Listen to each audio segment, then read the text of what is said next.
Aunty aunty আপনারা কোথায় যাচ্ছেন? আমি যাচ্ছি গ্যাংটকের রা বাংলায়।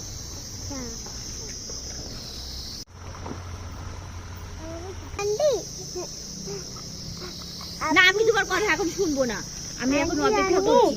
বুনু বুনু তুই সাথে কথা বলিস না, ওটা খ্যাম আছে, বলবি না। হ্যাঁ আন্টি আন্টি আপনি কি গ্যাংটকের আমার মায়ের যেতে যাচ্ছেন? হ্যাঁ, কেন বললি এই কথা? আগে তো আপনি শুনছিলেন না গাড়ি গেল ওই জন্য। মা গাড়ি চলে গেল কেন? আমাকে বললি না কেন? কেননা আপনি শুনছিলেই না। ও মা, তখন তুই বলতে এসেছিলিস, আমি শুনিনি না। হ্যাঁ ও, এখন আরো অপেক্ষা করতে হবে গাড়ির জন্য। ও, ছোট বাচ্চাটার কথা যদি শুনতাম তাহলে আমি গাড়িটা পেয়ে যেতাম। ইস, কি ভুল করলাম, বেশি ঘ্যাম ভালো না।